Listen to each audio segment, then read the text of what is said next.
Hey y'all, welcome to Keys to the Streets. I'm your host, Key, and I brought Tim back. Hey Tim. What's going on, y'all? How y'all doing? I always have a great time with Tim. We get to talk about everything from sports, the global perspective, things happening locally in the Central Texas area, and more. And also on this episode, I'll be giving away some Monica tickets or tickets for the Mother's Day R&B Jam, which will feature Monica, Tank, Genuine, H-Town, and 112. Shout out to Tim and Peaches and Cream. We're not doing this. We're not starting this. But yes, I know it's been a while since South by. I am still reeling since South by. But, got Tim back. And I just had to tell Tim, you were right. Oh, what was I right about now? Let's get into it. Okay. Perhaps I should have been the South by snob, the South by Grinch, whatever, because it did greatly impact my experience. Still had a great experience. Y'all heard the episodes before, so it's still an amazing time. And perhaps I should have, shot my friends a text prior to them talking about them real bad, telling them. But yeah, like you said, about them I should have ditched them. But yeah, like you said, I should have ditched them, Tim. Welcome to the dark side. You gotta go to South by yourself. If everybody you gotta go to South by yourself. You gotta go. Everybody else ain't on the same page. Right. And this year I had the artist wristband. And this year I got all these different activations and things or wristbands. So I had the artist wristband.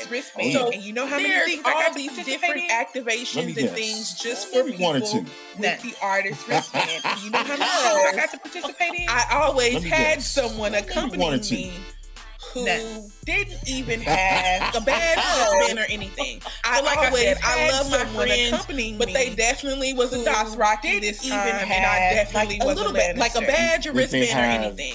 So like I said, I love my friends, but they definitely was a DOS Rocky this time, and I definitely was a Lannister. For I was doing a +2 or 3 each time, but no, I shouldered that way. That was me. I was even RSVP for I was doing a +2 or 3 each time. I know the spirit told me. The Kanye. Because even if you do an RSVP show, like way you can back, still hit some that wasn't pretty good shows. RSVP. The only thing you had to do was bring like a Samsung device. The Kanye, Jay-Z, your stuff. There is things that you can get in. That was an RSVP. That's pretty powerful. The only thing you had to do was bring like a Samsung where all the other artists are get to be there. There was stuff. There is things that you can get in the drinks in that artist area, and that's pretty powerful. I didn't get to do that. Like you get to meet where all the other artists are. You get to be there. We did. So you can wrench it up in the drink here in the artist area. And henceforth, I didn't get to you don't have the equivalent badge. So we learned a valuable lesson. Can't roll, man. It's just wrench it up. It's no honking up, baby. It's never. And it was a devastating. You don't have the equivalent badge. I ruined my experience trying to prove to you, Tim, that you don't have to be the Grinch. And men like to say, when men don't admit devastating realization. Here we are. I really on radio. I ruined my experience trying to prove to you, Tim, that you don't have to be the Grinch. Somebody doesn't have men like to say women don't admit when they're wrong. Here we are on radio. Have the proper credentials to get into a certain place. I just know I know from experience almost how that is. It's when somebody doesn't have a because also let me also bring this into consideration. They don't have the proper. You got people that don't want to walk around. They want to stay in one event. It's almost they see her. It's tragic. It's hot. Because they don't walk around, let me also bring this into consideration as well. I mean, you got people that if you don't want to walk around, they want to stay in one event. South by and you really get it in, you're probably gonna walk about 5 to 6 miles. They don't want to walk around, walk across town. So it's if you're not committed, You don't like go. During you gotta be all the way in. All the way in. All the way walk about 5 to 6 miles. Yeah, it was a lot, but I was in that thing. But anyway, so it's like if you're not committed, and all the love they showed to the Black organizers, you gotta be all the way in. All the way in. All the way out. We gotta move like on. you have to prepare. Next, I was Tim? preparing. You already know what it is. March 8th. I started drinking my water. It's award season my time. intake, man. So we might as well get it out the way. Because I was ready. Talk about Will. Yeah. And then it's like they get you with the little puppy dog, puss in boot eyes when you standing in line about to walk in the T-Pain. Watch your flash, your artist wristband, and you turn around. Artist wristband. How many people was in that line? How many people was in that line? Little to none. So I'll let you go. I've been talking.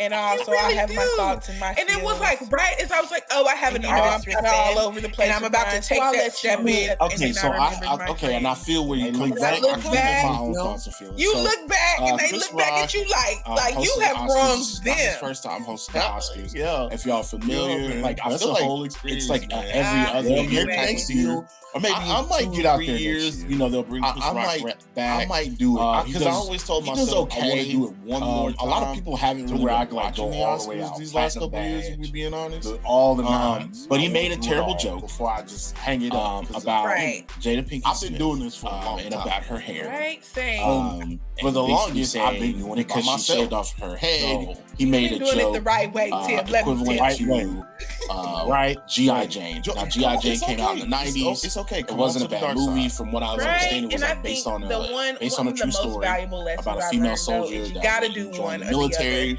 Either be a consumer and go to things, or be an organizer. This year I did a little bit of both, and I was tired. It's not really a good joke. It was a lot.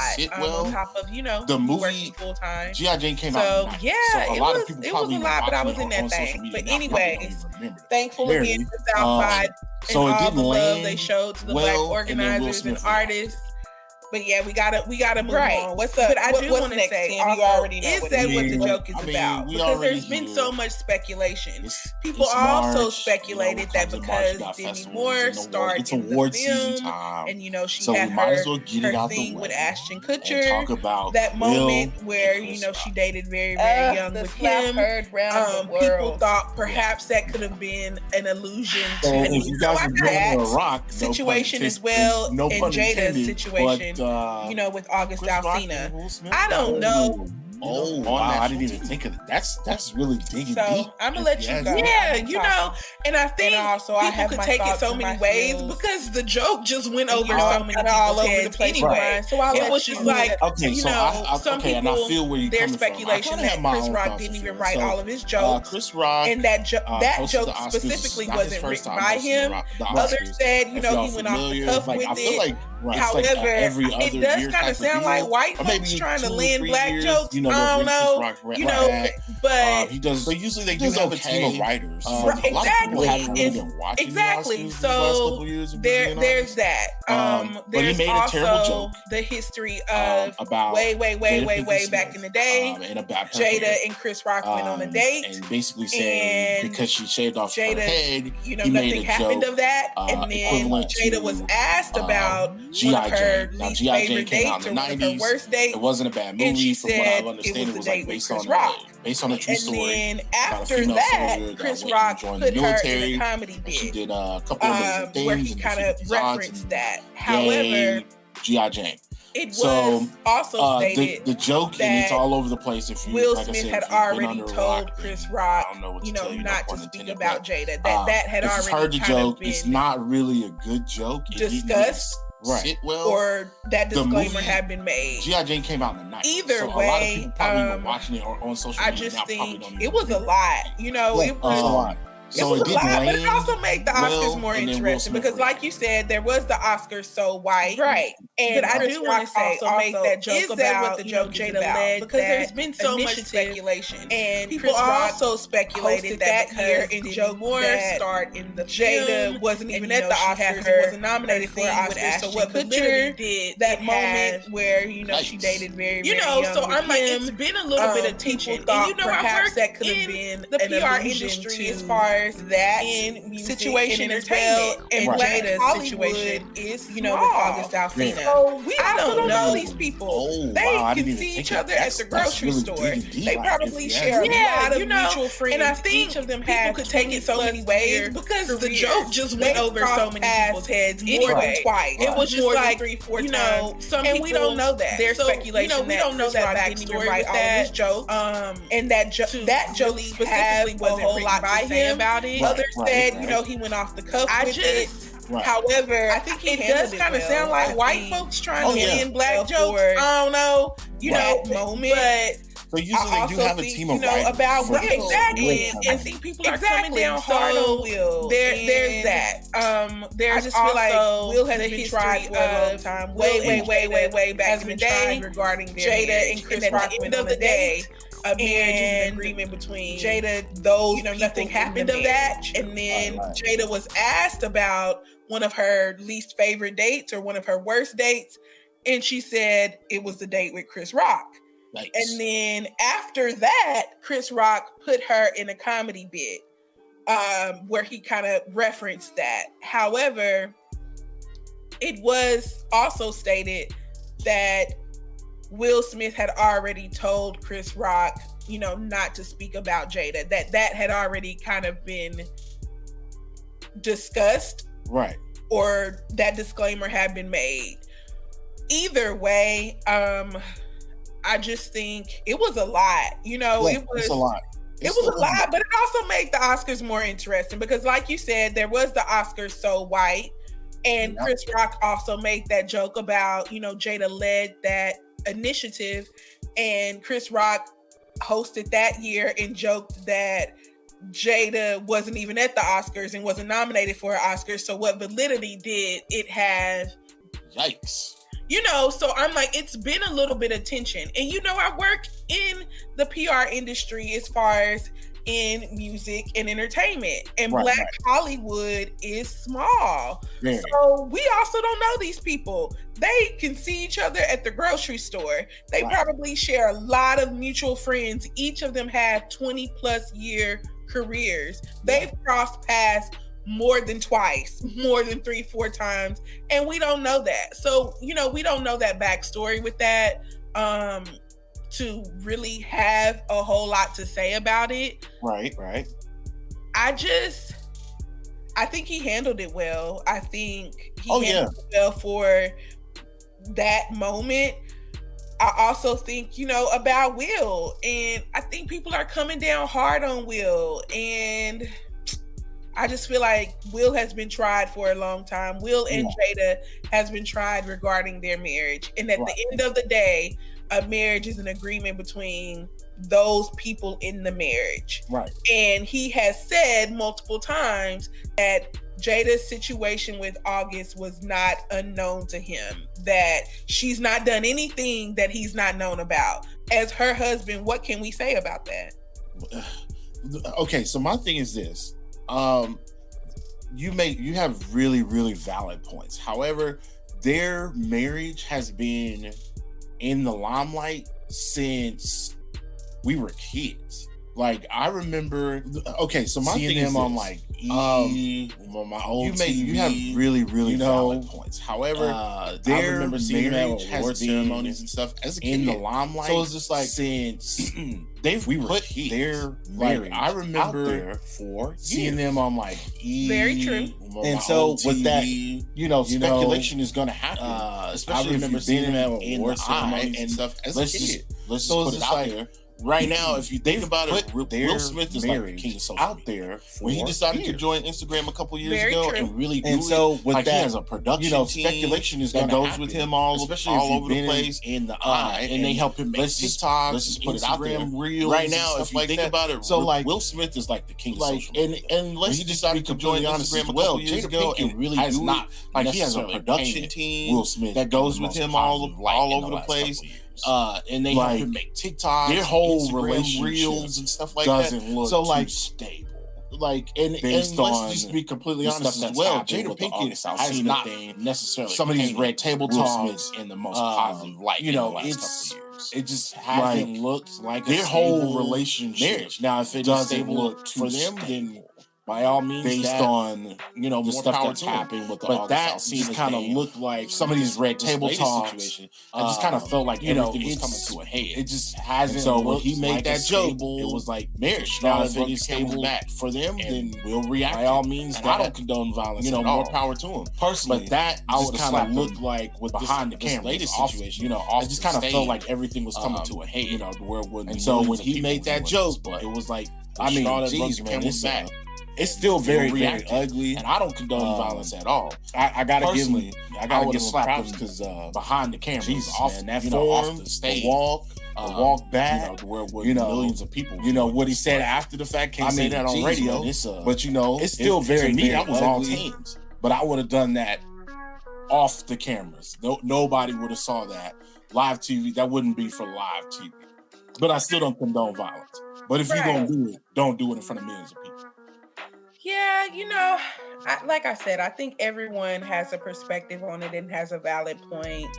I just felt like this is a blemish on an amazing career. And I think for so long, Will Smith was looked at as that respectable black man. Right. And after a while, some stuff can get to you.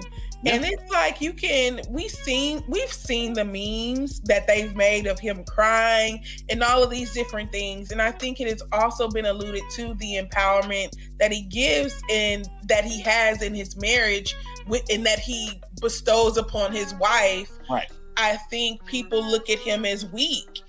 And so more so than I think this was about Jada, I think it was more about ego and pride.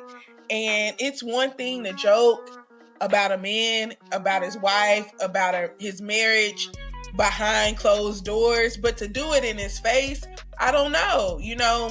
Men do this macho thing at times, but then also sometimes you want to surprise people. Sometimes you're tired of always taking the high road. Yeah. And Will Smith has taken the high road for a long time, and we don't know what people's triggers are. You don't know what people are going through.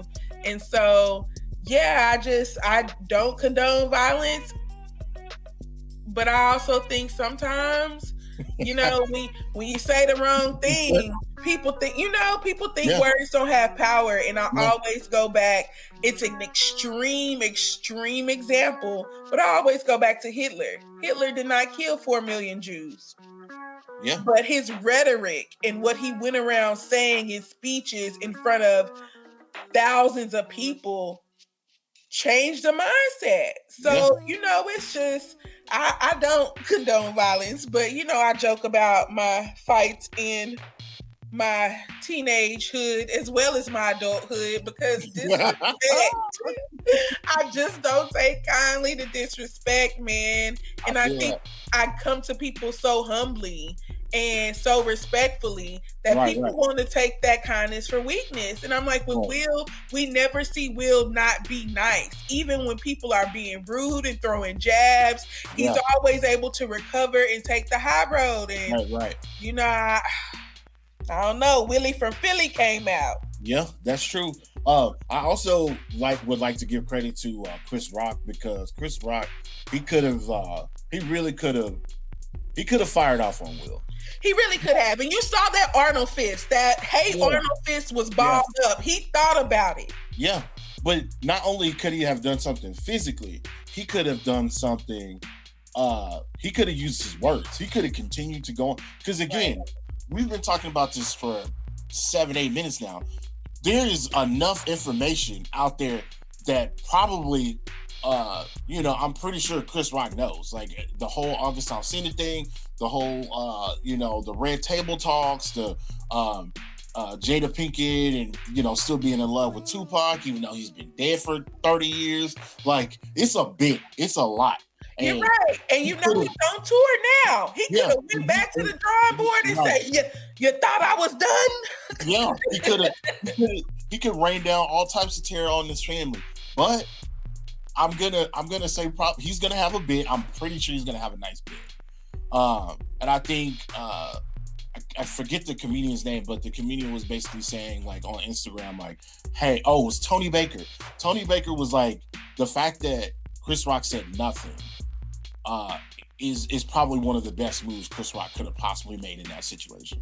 Because one, he gets to process it. He still gets time to process what's going on. And two, he gets to write a whole new bit and go on tour. He's getting ready to go on tour. And I'm every night at every new show, I'm having an alternate ending. Like, just look at me as a Marvel superhero. Yeah. What if I But you're absolutely right. Kudos to Chris for just keeping his calm and being able to gather himself and continue that. I think it also we saw him processing it. And I think to see action like that, it almost seemed like he was going back, like, what did I say? Like, so I think just,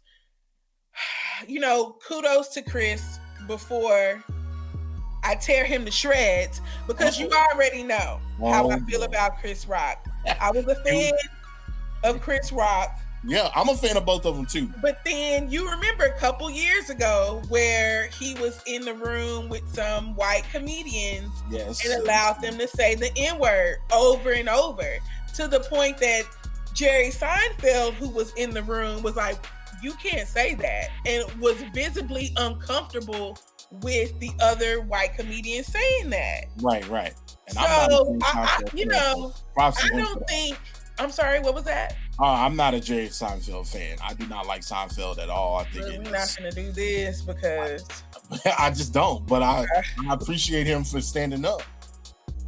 I like Seinfeld because Seinfeld owns who he is. He is a rich Jewish man, and all he can relate to is rich Jewish stuff. And he don't try to act like he cool. He don't try, like, he gonna wear his New Balances and his $600 shirts. He's gonna be extremely clean and not want anybody touching him. And it really seems like, growing up, my mom watched Seinfeld, and I thought it was so boring and so stupid. Like, the jokes went over my head. I just didn't get it. Right. And then as I went to college and grew, just got older, like in high school, I had a lot of Jewish friends. Right. And then I went on to college, and you get different people with different levels of sophistication, and you're exposed to so many different cultures and just different things. Right. And I think then going back and looking at Seinfeld, it was hilarious. But I get it. Not everybody can relate. Seinfeld wasn't for me. That's a no for me, dog. I love George Costanza. Nah. George has some issues though.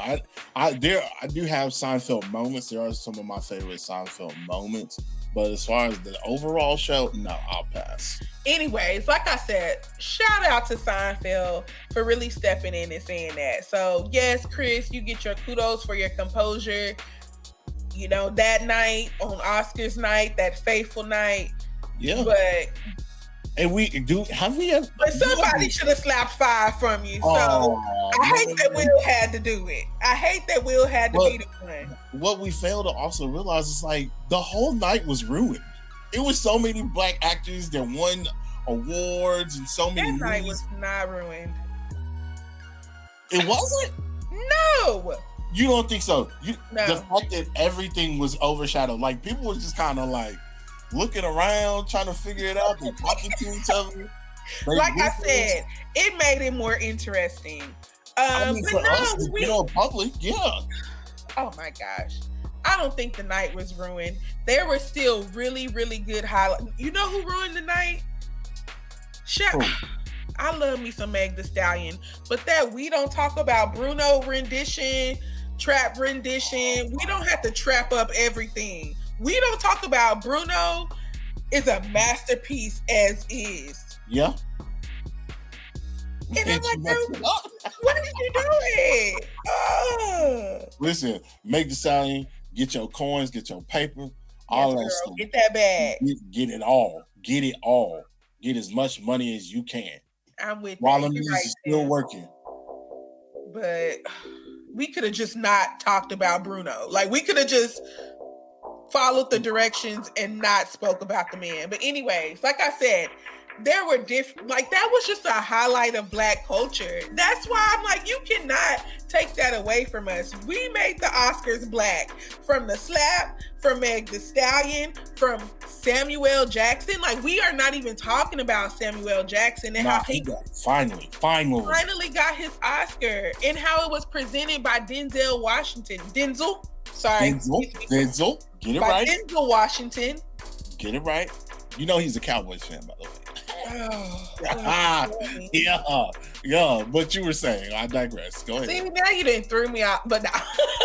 But no, like, for him to be able to give that award to Samuel Jackson after he's been overlooked for so long. Yeah. And he sat there and ran down all the charities and the philanthropies that he and his wife are a part of. And I'm just like, that is Black excellence. So no, we're not about to say that it was ruined. I saw people say, that slap or that situation set us back 100 years. We are not. Oh no, that's not that. It's not that serious. Okay, we are not about to start this anti-Black stuff. No, Black people it may have been a couple hours, but not 100 years. Come on. Okay, Black people can lose their cool the same way Mel Gibson can lose his cool. The guy Kramer can lose his cool, and they were saying racist stuff. Harvey Weinstein, Woody Allen being a pedophile. All these people have won and had Oscars, all of those things. Woody and Allen, I want to say that set us back,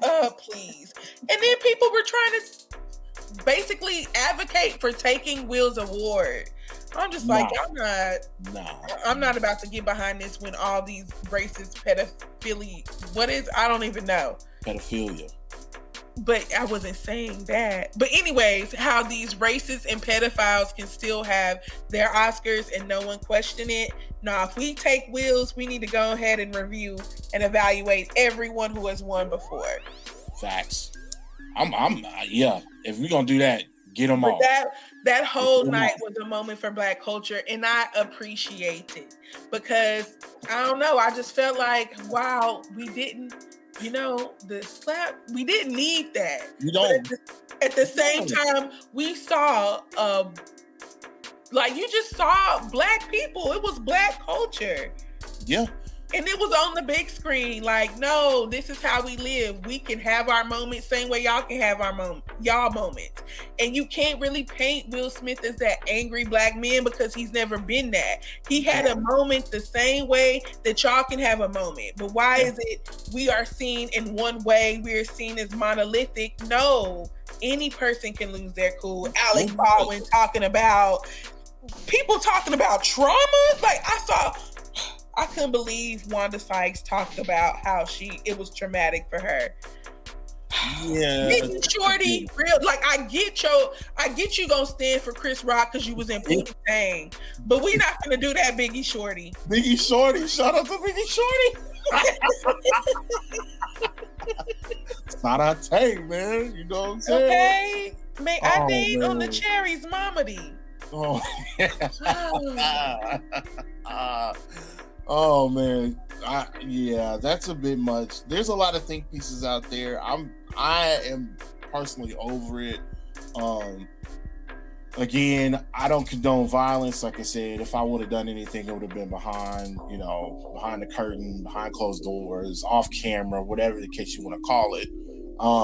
But yeah, I mean, it's over. The great thing is, it's probably something worse that's going to happen later on this year, this month. So, but everybody, I think everybody, there's light at the end of the tunnel. I hated that happened for Chris Rock. And I joke about, of course, what happened with him in the room with the other comedians was not cool. But Chris has done so much work for Black culture, Black hair, Black sitcoms, Black film, and that cannot be taken away from him, from Will. And like I said, even with Samuel Jackson, over 150 films. We are not talking about the range of Samuel Jackson. That was the highlight of the night for me. It will forever be, because to know that man's story and to see how he's giving back, to see his range in acting, that's amazing. Yeah.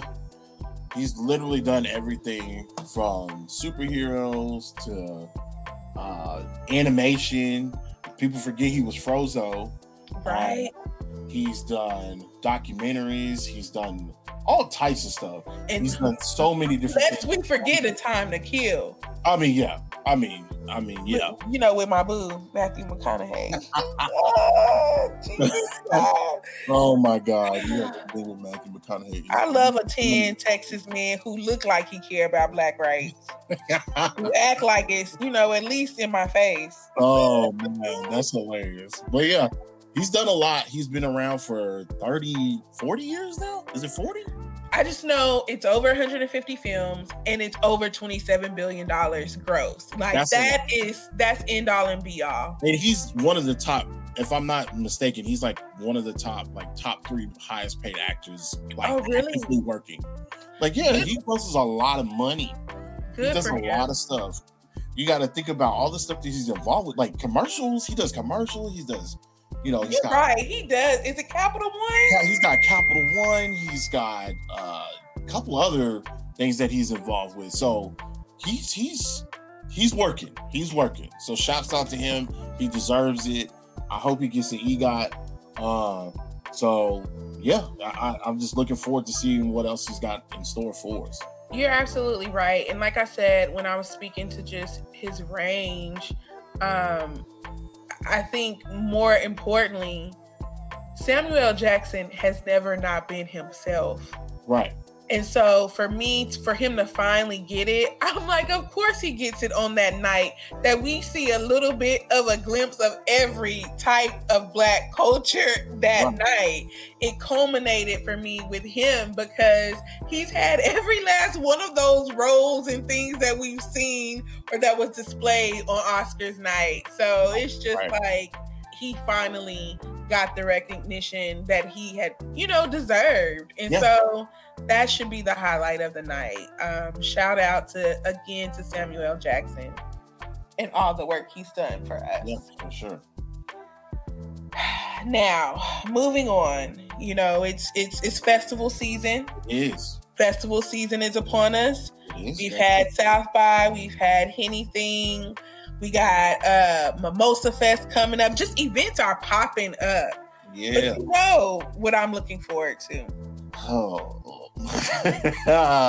New Monica. I'm looking forward to seeing Gunica on May 8th. Gunica. Tank and Genuine. I'm ready to see these old ladies in here dancing to Pony. See these aunties. And by old ladies and aunties, I mean me. Are you the old auntie now? I feel like I have approached auntie status. I'm an aunt in real life, but now I think so because I'm definitely hitting auntie status. I don't even give my opinions anymore. I just grunt. Like that's auntie status. Like I grunt in disappointment. Auntie status is where you got the romper and the white Jesus sandals. That's auntie status. Well, then if that's the case, I was an auntie 10 years. Oh my God. I love me a Jesus sandal. I do. Give me a Spartan sandal any day. Spartan sandals, man. Them gotta go, baby. Them gotta go. Give me what is it, Xena Warrior Princess sandals. I love me some Xena. I did. Yeah, them things had no support. They flat. Them things gonna start hurting after a couple hours. You gonna be sitting there scratching up underneath the little sandal, little rope, the lace. Oh man. Anyways, Tim, so you're gonna be at the concert. I'm gonna be at the concert too. Who you looking forward to see? I am not going to that concert. Yes, you are. Especially not with my mama. I'm not taking my mama to see Peaches and Cream. That's what you don't have to take your mom. Who do you want to see? If you're not with your mom, who do you want to see? I mean, I want to see 112 sing Peaches and Cream.